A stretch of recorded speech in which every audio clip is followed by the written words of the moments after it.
August to 16 BC Southern Italy. Dust rises over the plains of Cannae. On one side, the largest army Rome had ever assembled.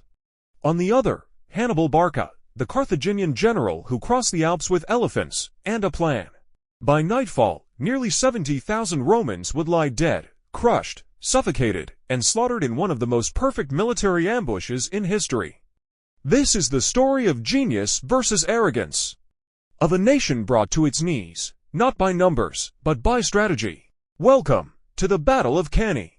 Background: Rome versus Carthage ***. The Second Punic War didn't start at Cannae, it began nearly 20 years earlier. Rome and Carthage were ancient enemies, rivals for control of the Mediterranean. Hannibal, born into 47 BC, had sworn as a child to destroy Rome. He was a master of speed, deception, and discipline. In 218 BC, he did the impossible, marched his army from Spain, across the Alps, into Italy, with 50,000 troops, 9,000 cavalry, and 37 elephants. By 216 BC, after two stunning victories at Trebia and Lake Trasimene, Rome was humiliated, but not broken. They raised their biggest army ever, 86,000 men, led by two consuls, Lucius Aemilius Paulus and Gaius Terentius Varro. Hannibal had 50,000 troops, but he had something more dangerous, a plan to surround an army twice his size. On the morning of August 2nd, both armies met on the flat, open plain near Cannae.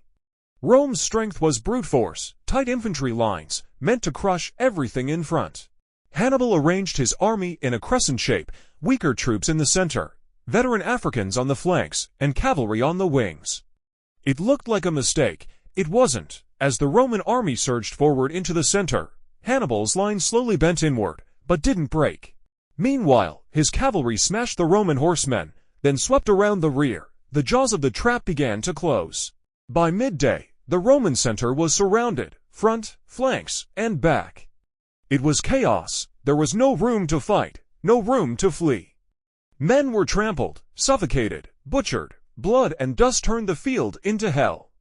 Hannibal's army didn't just win, they destroyed. 50,000, 70,000 Romans were killed. Only a few thousand escaped. It was the single deadliest day in Roman military history. Rome was shattered, allies defected, panic spread. But the Republic didn't fall, it adapted. Rome avoided direct battle with Hannibal after Cannae. Instead, it fought a war of attrition, slowly cutting off Carthaginian supply lines and allies. 14 years later, at the Battle of Zama, Hannibal was finally defeated by Scipio Africanus. But Cannae remained the ultimate symbol of tactical brilliance. Centuries later, generals like Napoleon and Schlieffen would study Hannibal's double envelopment. Even today, it's taught in military academies worldwide.